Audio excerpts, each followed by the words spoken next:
Good morning, welcome to the first day of summer and another edition of Full Scottish, an hour-long programme on Scottish politics and culture. We'll also have details later on in the programme about a special show we're producing tonight on the passage of the Continuity Bill in Holyrood. So without further ado, let's go on with the show.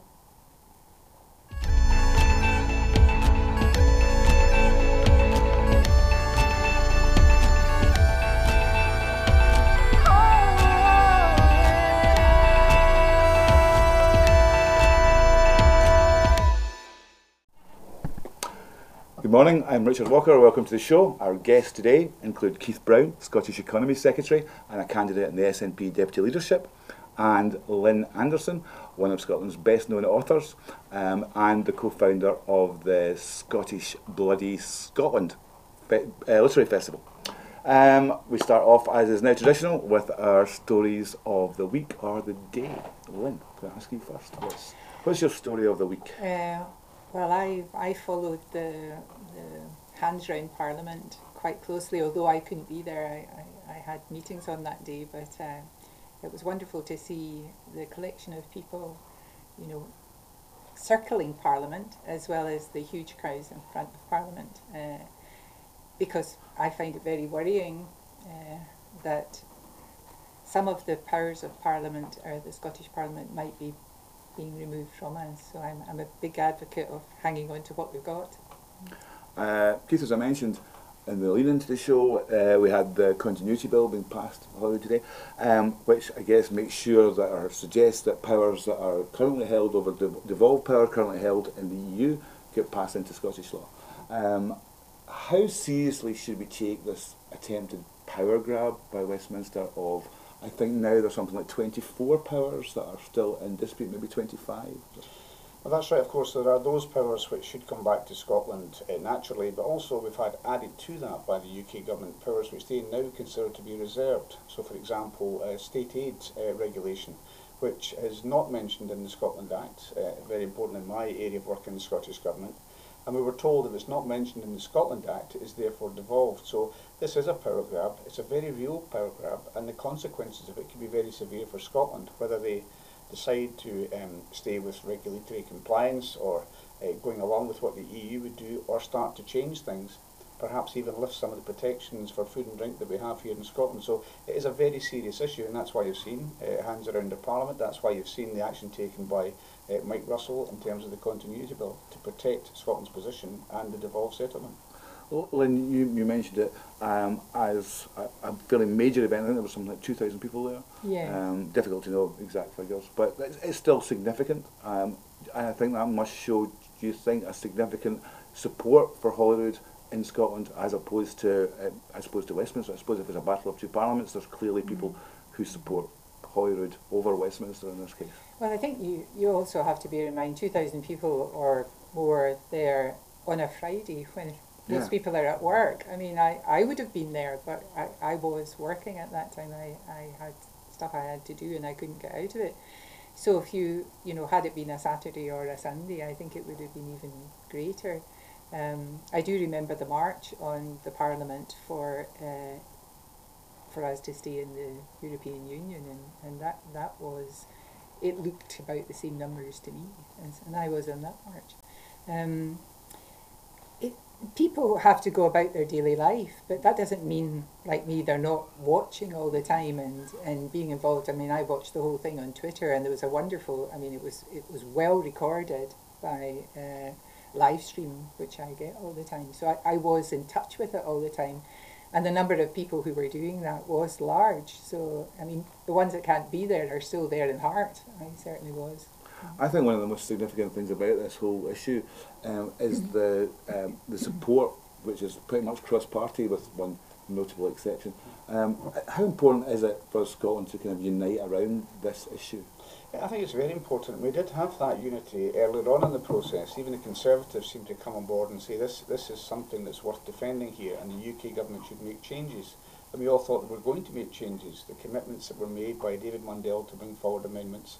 And of course that's not happened, which means that any changes which might be considered have no democratic Scottish input. There are no SNP members of the House of Lords. We're finding people appointed on the basis of their faith are taking decisions, and faiths which are applicable outside of Scotland are taking decisions on the future devolved settlement of Scotland in these very important powers. So I think it's very serious and it's very unfortunate, and it would have been better had we had, and I think there must be some Conservative MSPs and others who are very concerned about the threat this poses to the devolved settlement, but we're not hearing that voice expressed. It would be even stronger if we had those voices as well. Okay, Keith, your story of the week. Well, today on the front page of the Times we've got a story from Michael Clacken. It's about Russia. It puts a figure, I'm not sure where the figure comes from, of £5 billion potentially lost trade, and it draws quite heavily on a meeting that I had with the Russian Consul General when, as I think people would expect me to do, we had a discussion about trade opportunities. This is obviously long before Salisbury took place, which was a game changer in that sense. But even at that time when we had that discussion, there were substantial inhibitions on trade with Russia because of the Crimea and so on.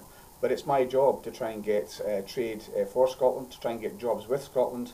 But I do think, as the First Minister has said, that what happened in Salisbury, of course there are still questions to be answered, there's no doubt about that, but on the face of it, I think it's only right that we take into account what appears to have happened when we have these discussions. So I'm not sure that the Sunday Times article didn't seem to know which way it was going to go. Was the Scottish Government right for doing this, or was it wrong for doing this? Usually Sunday Times will find reasons to have a go at the Scottish Government, and it wasn't evident to me that that's where they'd managed to end up. What we've done is taken a sensible precaution in terms of trade that we have with Russia, and I think that's the right thing to do. Although it would be interesting to have to know what the reaction would have been if the Scottish Government had pressed ahead with plans to have all these links with Russia. I think that there would be headlines in a number of papers criticising it for so doing. This whole Russia thing, Lynn, is like something from a book, isn't it? Yes. In fact, we'd have to say that UK politics at the moment is really a crime writing scenario. I mean, someone will come up with the book, but then you would hand it to your editor and they would say, "Can't believe this. Sorry, I can't print that. You know, that doesn't feel real." Yeah. I guess there has been united condemnation of Russia. Yeah. Do you think that's the right approach for governments to have on this issue? Well, you have to take a stand, and obviously you can only take a stand on the evidence that you're given at that time. I think that stand possibly has to change as the full evidence is revealed. It's a bit like, I mean, obviously I write books about crimes where people march onto the scene and then, you know, the forensics of the scene determines what crime has actually happened there. But I mean, a decision was made on what that crime was very quickly and who were the culprits very quickly. I mean, I don't know how quickly that was done, but it seemed very immediate. So it seemed it must have been overwhelming evidence. But then, of course, as things move forward, you realise that all these things are very murky, and you know, I'm not sure what the whole truth, the whole story, but no doubt there is a bigger one than we're party to at the moment. Indeed. I guess my story of the week would be the march in favour of more gun control in America, the March for Our Rights. It was important to me because at last it seems as if something is happening, because we've seen shootings before in America and we've seen demands for action after that, but none of those demands have seen anything. Lynn, do you think this is do you get a sense that this is a tipping point? Well, I hope it is, and the fact that it was led by young people who experienced that, and I thought the connection, the young people who have grown up now, who have survived the Dunblane massacre, you know, wrote a letter to these young people, and I found that very moving. And they pointed out that the government here took action. People said, please take action. They took action, and that is the last one we've ever had in Scotland. Touch wood, that it never happens again in the control of guns. So seeing young people standing up and saying that this is what has to happen, this is our future we're talking about, I find very moving. And it's taken, you know, it's moved into action. It's once you get a voice like that, a very powerful voice from the young people themselves, I think that's the only way that it can happen, because the ones that have been lived with this for years sort of just dispense with it. I don't. So it's definitely on for them to lead us, I think. It's difficult to imagine here, I think, having a leader like as Trump did, who, in the face of something like that, their response is, well, let's arm the teachers. It's kind of hard to, exactly. It's kind of hard to consider that being a rational reaction to this. No, and I think if you do think back to Dunblane, Dunblane is in my constituency. I was working not far from Dunblane on the 13th of March when it happened. I was a family friend of Dr. McNorth, who led much of the campaign, whose daughter Sophie was killed in Dunblane. And to see, yes, the government did respond, that is true, but there was a very strong campaign from McNorth and other people to make sure that happened, which all the political parties bought into as well. I think in terms of the States, what would be good for all sorts of reasons if these young people especially were to be successful in their campaign is the affirmation it would give to the young people themselves that they can change things. Because I think these days we find lots of young people feeling disempowered, that their voice doesn't count, that the economics of our societies are tipped in favour of older people.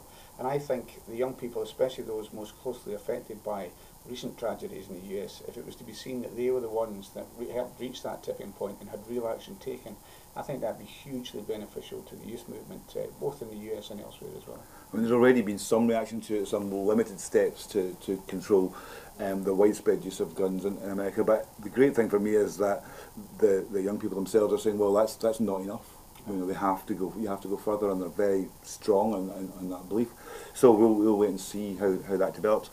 Another story that's just developing just now, just before we came on air, is the information that Carles Puigdemont has been arrested in, I would believe, Germany. No more details are available right now, but we will try and bring you up to speed with that as the programme continues. I mean, Lynn, what do you think about this? Well, when you came in and told us that, my heart just sank to my feet, because I think this ongoing story about politicians democratically elected being, jailed without even trial, I just find horrific and very scary. Keith, hard to, again, imagine anything of this nature happening here, or is it? Well, there's a story actually emerged, it's not the same context, but a story emerged over the last few days of the first ever black officer in the UK who played for Rangers and for Tottenham Hotspur. And just looking at that story, in 1917 it was impermissible in the UK Armed Forces to have somebody as an officer who was not of pure European descent. I'm not saying that's what's happening. How long ago was that? 1917. So, that was written into the regulations. And it's a campaign now to see that a medal is awarded in that particular case. Now, so we have done some things in this country which we're not very proud of, was the point I was going to make. But in relation to this, as Lynn says, being imprisoned, but they're being imprisoned for what? For expressing a view and standing an election and winning an election. And if we're going to imprison people for that, where does it end? So I think it's extremely troubling, not just Carles Puigdemont, but the others, of course, who've been imprisoned, and even people in Scotland subject to judicial proceedings as well, which is extremely worrying. Yeah. So, as I said, we'll try and keep you up to speed with this as the programme progresses. But Keith, if we can turn just now to the deputy leadership election. There are now 4 candidates, but we interviewed Julie Hepburn last week. One of the things that always come up for discussion when there is a vacancy for deputy leadership of the SNP is what exactly the job is for, because the definition of it is very, very small. I think there's something like 2-sentence definition of it. How would you define the job if you were to get it? What would your main aim be? I think you have to try and help define that role by what you do when you're in it. So for me, it's very much about the fact we have a huge membership. Still, in many cases, a very new membership, and that membership, not everybody, but many people have got a hunger to be involved in the party, to engage in the things which the party is doing to drive forward policy. So from my point of view, I was at the SNP's National Council yesterday here in Glasgow, and again, hugely disputatious, but certainly very lively discussions about areas of policy, and that hunger was very evident. So for me, one of the first actions I would take, which is the prerogative of the deputy leader of the party, is to establish a National Assembly where we can have policy developed. And that should be seen for me as part of the deputy leader's role, which I would want to have, which is we have to get ourselves as a party and the wider movement ready for another test. If we have a surprise general election as we had last year, we don't know if there will be and when there will be a referendum. on what the referendum will be. You could have a referendum, another potential referendum on Brexit, possibly. Some people are advocating for that. So we have to be ready for that, and a vital part of that is having an engaged and active membership. We are by far the biggest political party in the UK based on the area in which we operate. We have to make sure we're using all that resource, and that means we have to engage them. So that's what I would see as a defining characteristic of the Deputy Leader's role. My co-presenter is Suzanne McLaughlin, who can't be here today because she's on holiday. However, in the interview, when we interviewed Julie Hepburn last week, she asked her this question, and she was very keen to put the question to you today. What would be if you could do one thing on the day after you get elected, if you got the job, what would that one thing be? To make the arrangements and the announcement for a meeting of the National Assembly of the SNP. We've not had one for some time, and it is something that the Deputy Leader can do, and I think that would be a very early indicator of how seriously we want to take the idea of engaging with that membership. We have seen some pretty unsavoury things develop over recent days in terms of Cambridge Analytica and so on. So we know that the UK and some of our political opponents will use all sorts of methods to win elections. I'm not saying we should do that, but we certainly have to be as prepared as possible. And in any kind of contest that you're going into, you have to be firing on all cylinders. So that, I think, early announcement of the establishment of a National Assembly for the SNP would be a call to arms, if you like, for people to re-engage to a much greater extent in terms of the development of policy in the party, and to look at organisationally how we can be as fit for purpose as we need to be. How do you think the relationship is right now with, I suppose, the grassroots of the party? You had a huge influx of members after 2014. I think it's probably fair to say that some of those people, I don't know how many, but some of those people have been less engaged now, or they are less engaged now than they were afterwards. How would you re-engage those people? How would you get them to again come back to the party and to get more involved in, as you say, policy making and discussions and meetings, etc.?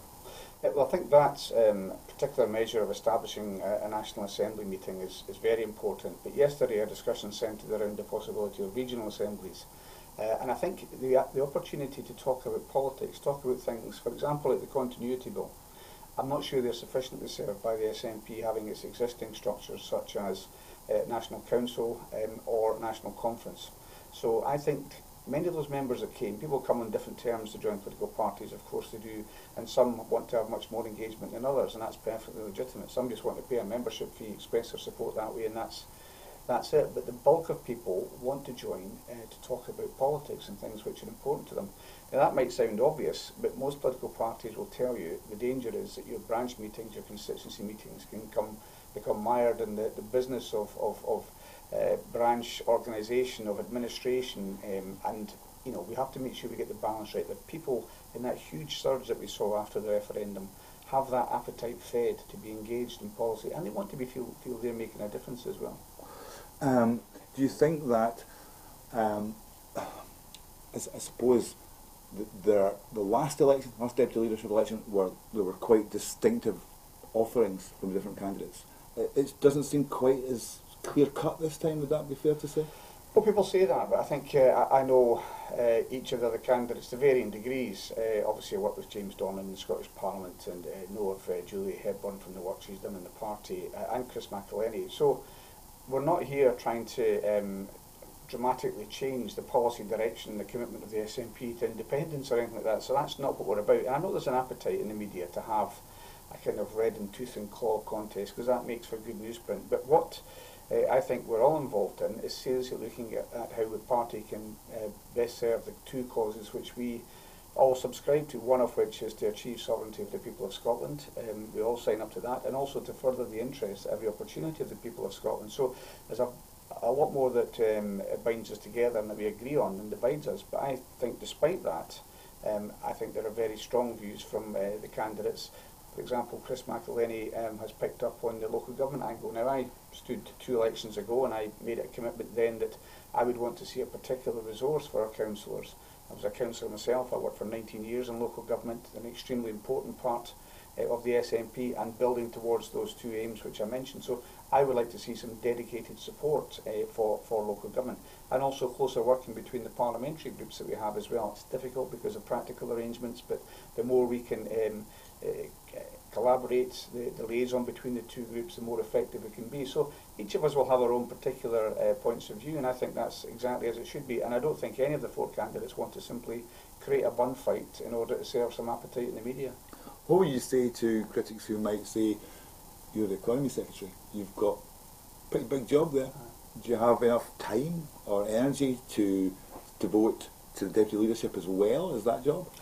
It's hard to sustain that argument and then also look at the First Minister's job, who's leader of the party and also First Minister of Scotland, which takes up a fair bit of time as well, last time I looked. So, of course, different people have to maintain different roles, and we all have to do it in our lives as well. So, we all have, for example, my 3 children have just left the nest, so I've got some more time in my hands because I want to go overseas. So we all have to make a balance in this, but I do think that perhaps not immediately I'd become Economy Secretary, which is when the last Deputy Leadership election I was asked to stand in, and I said no. I wanted to get to grips with the portfolio, which was in many cases new to me, but I do feel I have the capacity to do that as a role within the party and the public-facing role as Economy Secretary. So why you? What is it? What skill set have you got that make you the best candidate? Well, I do think that if you go back to my time as Transport Minister, when I first came in, I put a lot of emphasis on how we prepared ourselves for future events that could impact on the transport system. You'll remember, or may not, there was a 6-point plan which we immediately introduced just after the kind of terrible winter that we had in December 2010, which served us well subsequently. And I do think the planning and preparation is very important, and I do think I'm able to deliver that skill set, which I think is crucial for our preparations for any future referendum or future electoral contest. I think I'm committed. I've been in the party now for 35 years. I've worked very hard at all sorts of different levels in the party, activist, councillor, MSP and Cabinet Secretary. So I do think I've got that breadth of experience. I've worked with Nicola Sturgeon before. She was my boss before she became First Minister. She's my boss now. We have a very good, constructive working relationship, which I think is very important in this. And also proximity helps. I don't think it has to be somebody from a parliamentary group or it has to be an activist. It can be any of those groups. But I do think the proximity I have will help me, help Nicola in the job that she has to do as well. Something held recently, there was an article in which they said that your experience in the armed forces, I think was an advantage that you'd put forward to. Well, I have to say that the journalist, who was perfectly legitimate, he asked me the same question 4 or 5 times, so eventually I don't think it's necessarily any more valid than anybody else's previous experience. I did say that I think that one thing that in particular the Marines do is that they're very good at instilling a sense of self-discipline. Of course there's discipline in any armed force, but self-discipline, and I think that served me well. It's a good life skill to have, but you can get that life skill from many other backgrounds, so I wouldn't necessarily put it above others, but in my case I think that's something I've drawn on over the years. Let's turn to independence. Where are we with that just now? In terms of the SNP clearly the party of independence, clearly support independence. I think there's among certain parts of the movement there's an impatience, and I know the argument you need to wait and you're not going to have a referendum until you're sure of winning it. How could you ever be sure of winning it? I'm not sure that's necessarily got to be the driving force. I think it's very important that you're going into that confident, of course. But first of all, for me, I joined the SNP in 1984 when the party was at 12% in the polls, and independence was roughly the same kind of level. So it wasn't something you went into as a career. You went into because you were committed to that ideal, and the opportunity to join other parties and certainly develop a career was there, but it was because of that driving force of independence. So I'm reluctant to cede any ground to those that would say that the SNP or those that have been in for some time are not as committed to independence and are not impatient for it as well. We all are, that's why we joined up. But the First Minister's been very clear on this, that Brexit, which is occupying people's minds, you've seen a report out in the papers today saying that there is a huge concern about the impact on the economy. Now that's nothing new, we've said that for some time, but this again is a substantive pointer to the uncertainty which is currently there. And the First Minister's made the point, let's see where we get to with Brexit. And we are coming towards something of an end game. You've mentioned the continuity bill and where we get with that. So I think that's the right approach to take. People are preoccupied by this. We have to see how it is going to play out, and I think that's the right way to approach it. And if we can turn and bring in Lynn with us as well, you mentioned the Cambridge Analytica reports, and there's a report in the Sunday Herald today where there's a movement within the SNP certainly about regulating Facebook in the same way that the BBC is regulated. Is that something that you think is a good idea or even possible? Well, it's something that would have to be done extremely carefully, because one of the great attractions of the internet is its openness and the opportunities it affords people to engage. So it's very important that we don't undermine that. But if we find out through Cambridge Analytica or other processes that there's been an undermining of that for non-legitimate purposes, then of course that's something that should concern not just the SNP, and it's Brendan O'Hara that's taken the lead on this. It should concern everybody. The Prime Minister has talked about controls on the internet for other purposes, whether it's to combat paedophilia or terrorism or grooming of terrorists, all legitimate concerns, but this also must be a legitimate concern. If the personal information of millions of people can be harvested and used for non-legitimate means, that should be of a concern to all elected politicians and wider society. Well, and this is another one of those stories that comes into the categories of it's a book. Is the harvesting of data something that is of immediate concern to you? Is that a big thing in your mind? Well, I would say, I mean, I taught computing science for the last 17 years of my teaching career. Prior to that was maths and computing science, and I've always been aware of the wonder of it, but also the whole possibility of it playing out other ways. And the collection of data was always going to get to this level. I mean, if you think back when I first worked in computing science, the idea of needing a password was an enigma. Nobody needed a password. Why would anybody want to have any access to what I got? Those were the days. Exactly. Those were the days. You know, what a load of nonsense. Nobody needs a password. And then we've gone, and of course what happened was the people who worked out, you know, the ways that they could use things are always ahead of us. You know, so we ended up with the Data Protection Act, and that was a big part of the course, you know, when I taught at Ranstire in higher computing. That was all knitted into the course.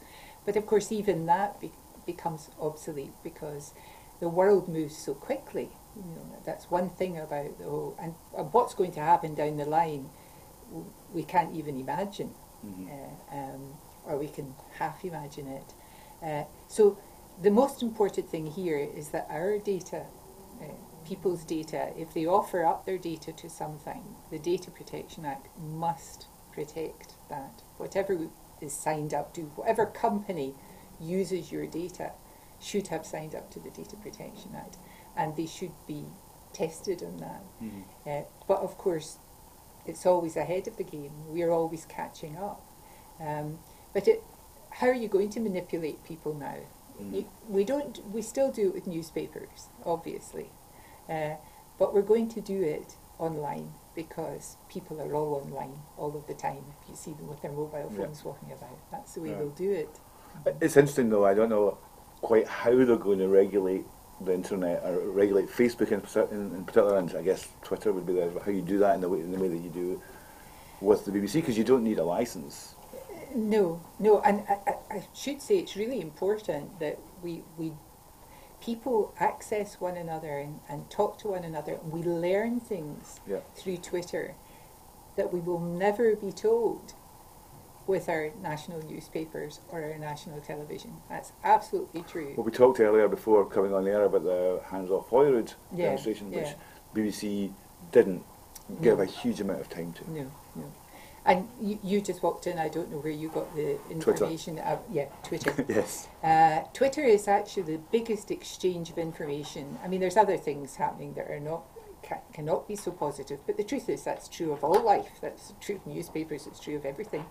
But it's the quickest way of learning that something's happened in this country and elsewhere around the world, without a doubt. Okay. Well, it's time for some live music. We have with us this morning DP Hews, who is a singer-songwriter from Ireland. Welcome. Hi, Joe. How long have you been performing for and writing songs for? Oh, writing songs since I was 16 or so. In the vein of anyone who wants to get good, you got to start early. And I've only been sort of active as DP Hews since last year, 2017. and tell us a bit about the song you're going to perform just now, and you'll be back on at the end of the show. But the song you're going to perform right now, tell us a bit about that. This is called Boy.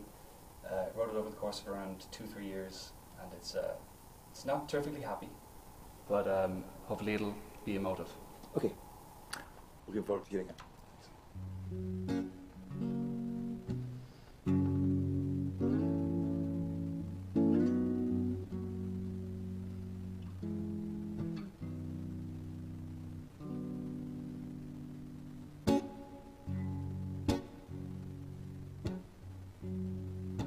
She warned me once. She saw the thorn that sunk in me and tried to grab a hold, and I know that it wasn't love what made me roll back low my sleeve.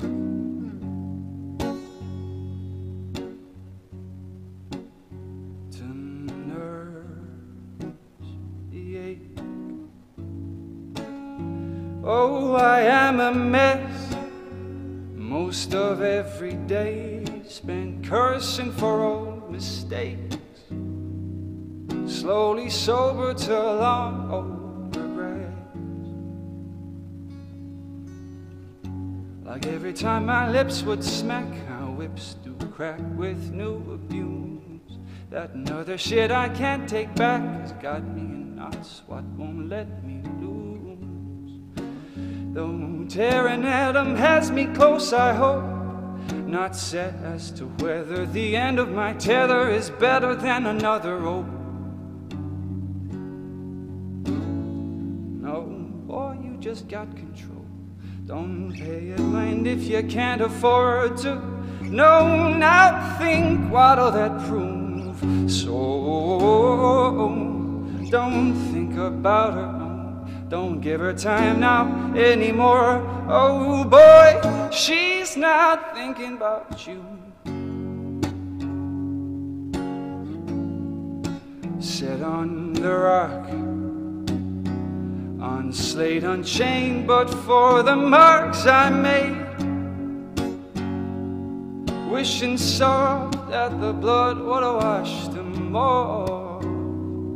But it seems they're deeply scraped, sweetness hanging angry on the mind. No thanking over riskless thrills. Guess a man accustomed to a bitter high won't stand to suffer sugar pills. Yes, it's evil and I need it gone, but it's got so spread around.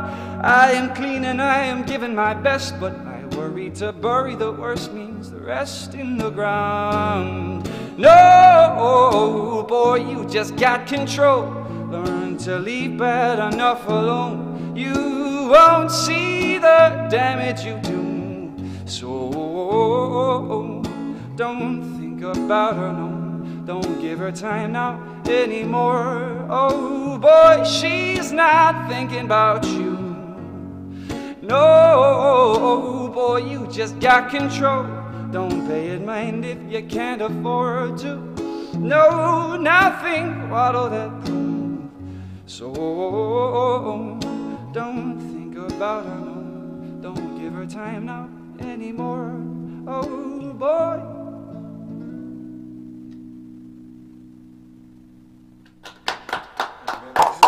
DP Hews there, and there'll be more music from him at the end of the show. If we could turn Lynn now to your book and your writing career. You operate in the field now known as tartan noir. Are you comfortable with that description of it? Oh yes, I don't mind. I mean, if people know it instinctively, then it comes from Scotland.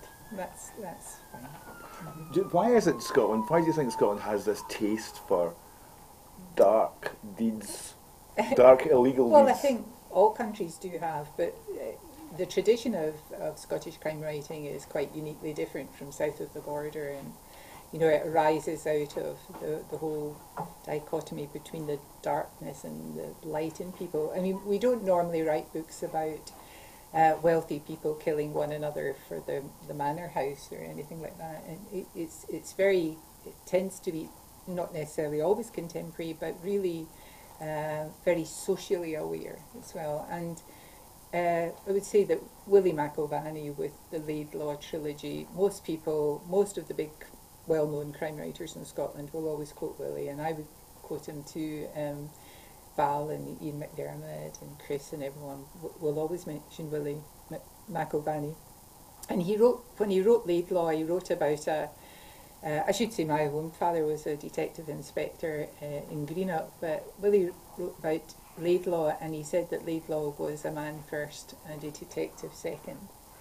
And it was a philosopher as well as a police, as a detective inspector. And one of the big questions he poses in the first of the trilogy, who is the true monster among us?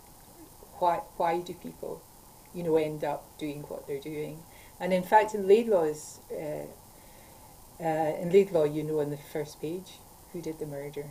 You know who it is, but you don't know why, and you know that it's a wonderful exploration of the human condition, which and how good people can end up doing bad things. So that is the tradition, along with, and of course that comes out of Robert Louis Stevenson's Jekyll and Hyde, and we all quote that too. And also, what I loved about Stevenson, I was a huge fan. I mean, most people don't realise Jekyll and Hyde is only 90 pages long. Mm. The edition I have is 90 pages, and it's incredible, an incredible work, because and it's just becomes, you know exactly what it's about. It's one of these iconic works that there's no and, explanation I mean, needed anymore. How do you describe it? Well, it's sort of a crime story. It's a horror story. It's obviously a work of literature, but it's this examination of us all. And what we're humanly capable of given the circumstances. Yeah. So that's where the Scottish tradition comes from, and we don't do cosy crime so well. And we tend, and what I know what people like Val and Ian and myself would say is, Willie told the story in our voice, so he wasn't trying to be someone else's voice. It was the voice of the people that he lived and worked with. And I think it was Val that said, when she read that, you can do that. You're allowed to do that. You can write a story with our voice, and in the world that and the people we listen to, that we live among. And so that was sort of the impetus for a lot of Scottish crime, which is why, we invited Willie to Bloody Scotland the very first year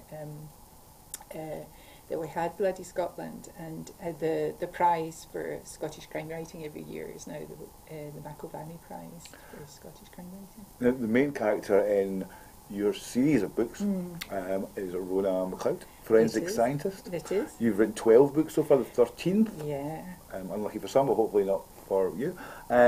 Is out in August. It is. Sins of the Dead. That's it.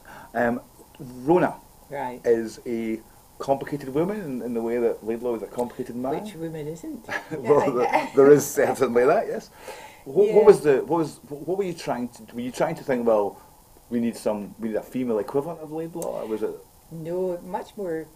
Right. Okay. I started my career. I wrote some for television. I made a little film. I did a lot of literary short stories, and I had an idea for a novel. And my father, as I said, was a DI in Greenock, and my dad had 3 daughters, and we were all the same height as me, which is 5'11", and Greenock is not renowned for tall people, so to be a policeman's daughter,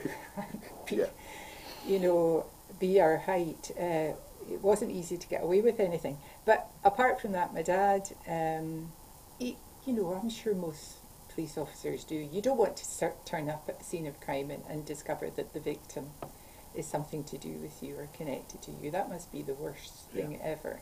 So you had, used to joke about it a bit, will we be the victim or the perpetrator? So, because you weren't allowed to get into trouble either. But wow. So that's exactly what you made so happen. I thought, I'm going to write an opening scene. I'm going to have an opening scene as a scene of crime, and whoever my protagonist is going to be, and I hadn't decided who it was there, that would turn up at the scene of crime and they think that the victim is connected to them.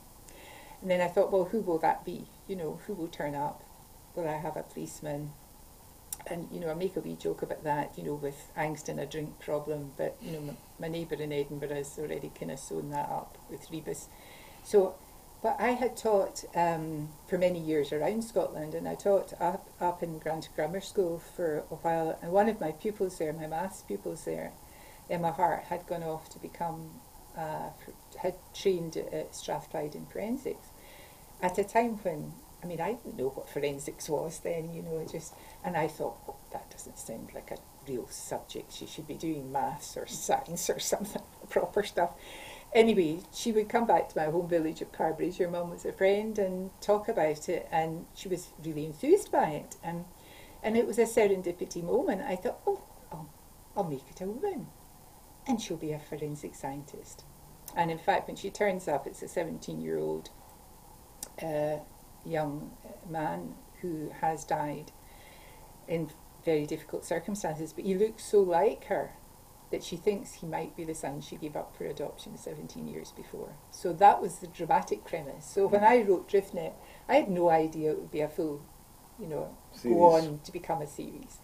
But Emma was the inspiration for that, and then she lives in London now, works at the Met, and I went back. I got so engrossed, I loved it when I found the world of forensics, because having worked in computing, of course forensics has developed. The thing I preferred in computing to maths is, you know, maths stays the same and computing changes all the time, so there's always the next interesting thing, and of course that is used in forensics as it develops. We couldn't be doing what we're doing now in forensics if it wasn't for, so there was that interest. So I, having fallen in love with the world, and I went back to my old my first university, Glasgow, and I did the diploma in forensic medical science. They did an evening class.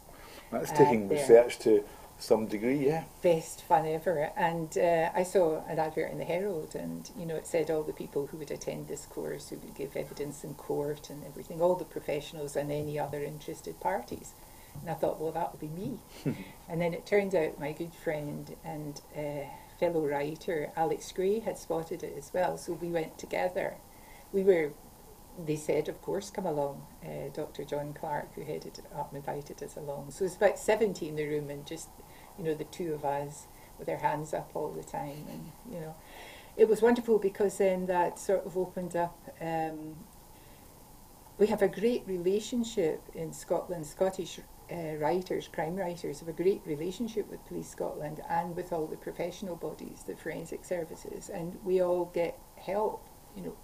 And we invite a lot to Bloody Scotland to do events, and they believe that we're a sort of bridge to the public. They want us to get it right. Yeah. And as they say, anyone can end up in sitting on a jury, and they're going to be presented with evidence, and they're going to be presented with forensic evidence included with other, and they should at least have a sense of what they're looking at, you know. So I've got a great new group of people to call on, and off we went. And we're now book 12. It took me 12 books to set one in my home area of the Spey Valley. My father moved his family up north when he retired, and that one's out paperback just now, and it's set up, it opens up on the top of Cairngorm at Hogmanay in a blizzard.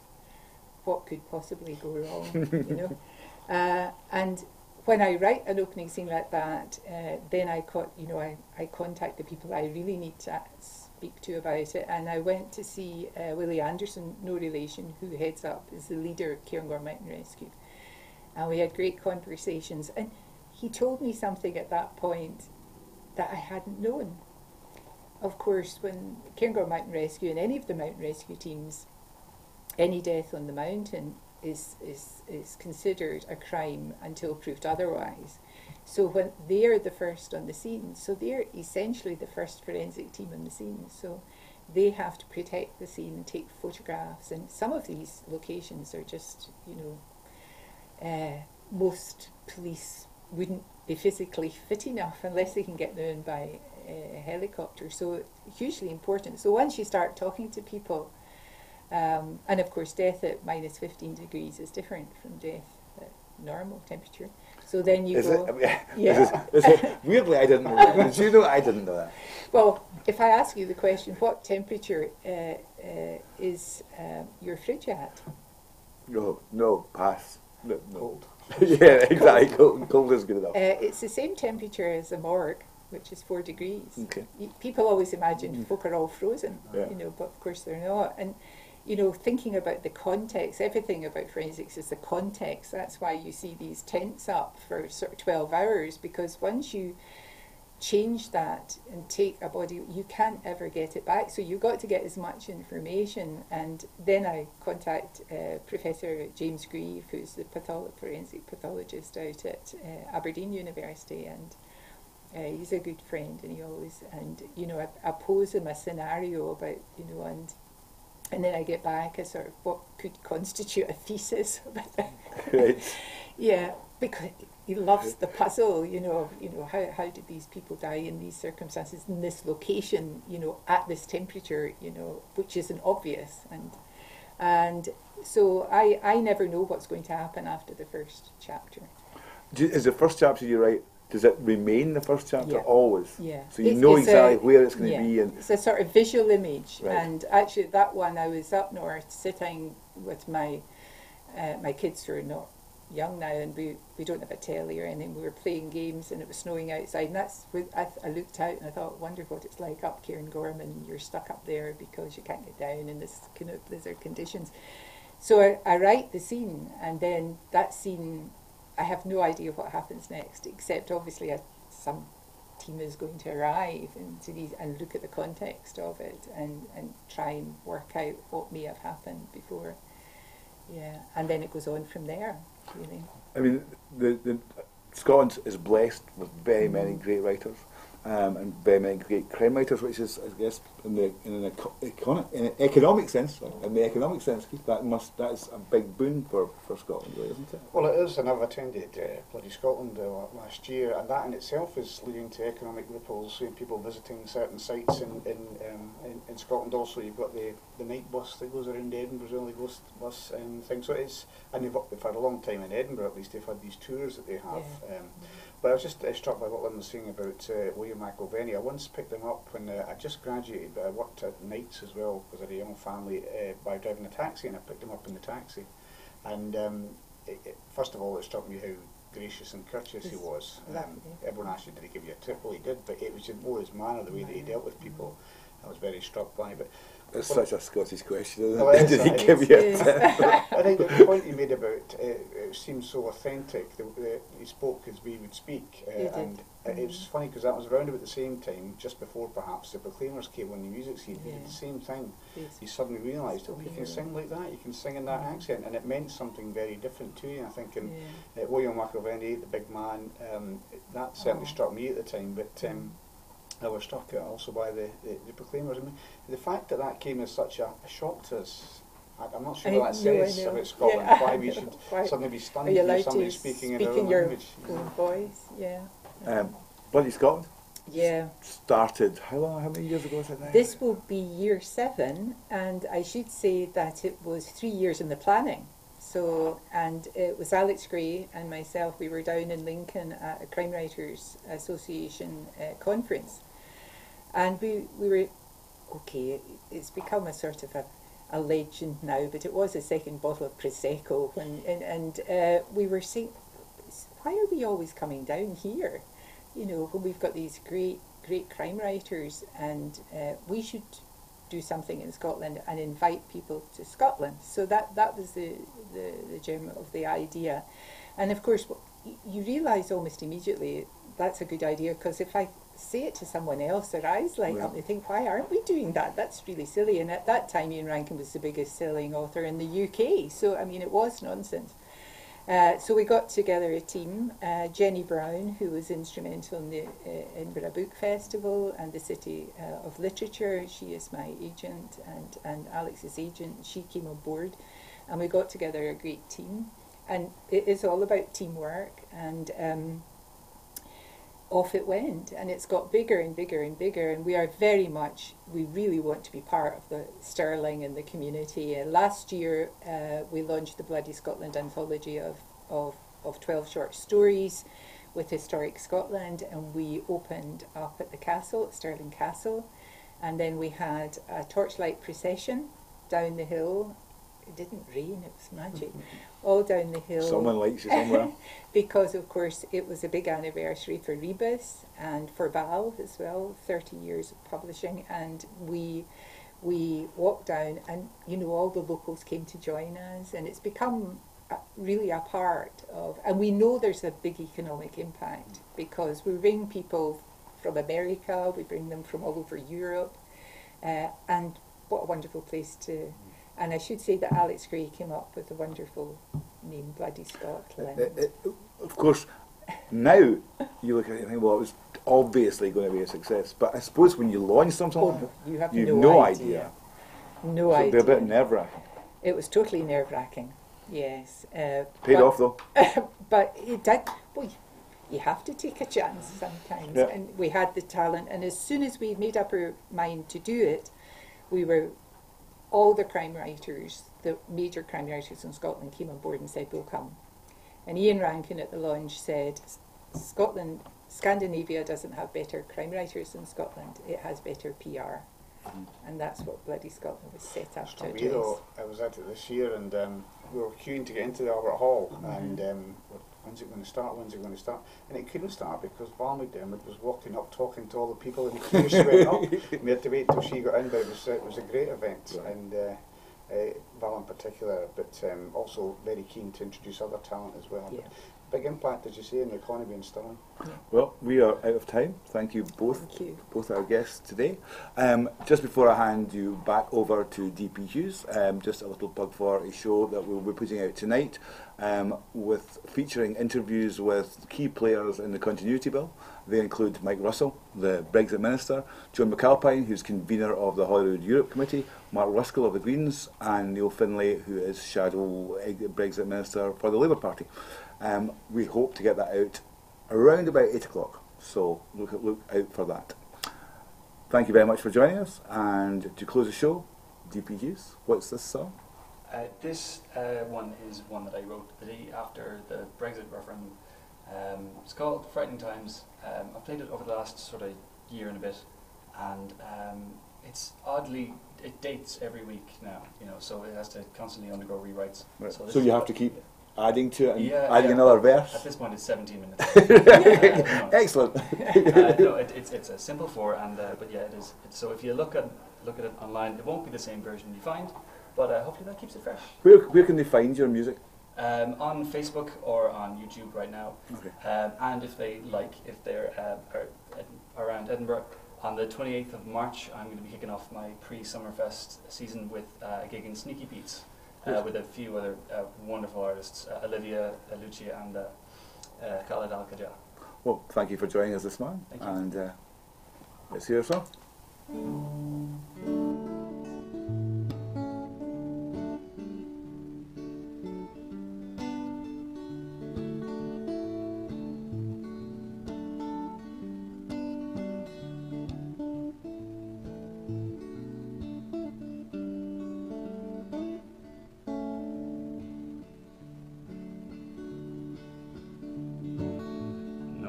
To run or to hide, 'cause they're rowing in countries uneven in tides. Yeah, I know they look hungry, they're sponges or spies. Could be wrong, at least I won't be surprised. And no one to pray to tonight, since religion's in silence on shame for its crimes. Now division and violence have claimed the divine. Oh, you're right, these are frightening times. And are you scared enough yet? Have we got in your head like they rotted through mine? With that old insane little lie that we're safer dividing ourselves into tribes in these frightening times.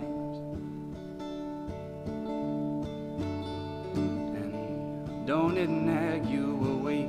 How a neighbor who brags about his millions won't care while he breaks would steal the rags from your children to wipe clean his slate, overcharge and then starve your change, while the gold's getting carved from the cage.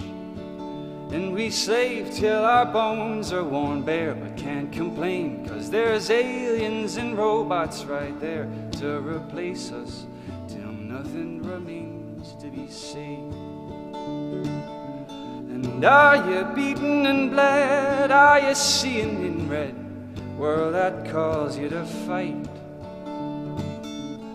Live in war without end, for it's sure to surrender is not to survive in these frightening times.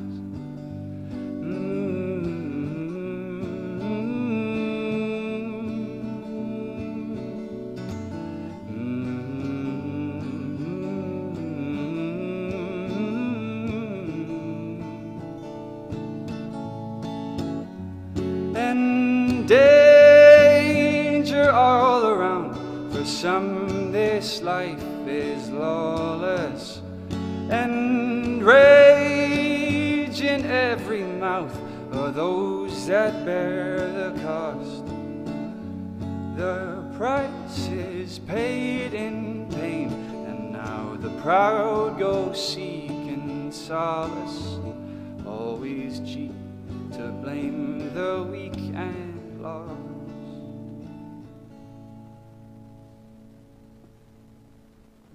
Hard to see how it'll stop, 'cause they won't kiss and tell, but some governors and cops always play wishing well to the few at the top, who choose when the pennies are ready to drop. Oh, it's funny they could, but they're not. Must be money in seeing us rot. Something else, but then don't ask me why. These are frightening times.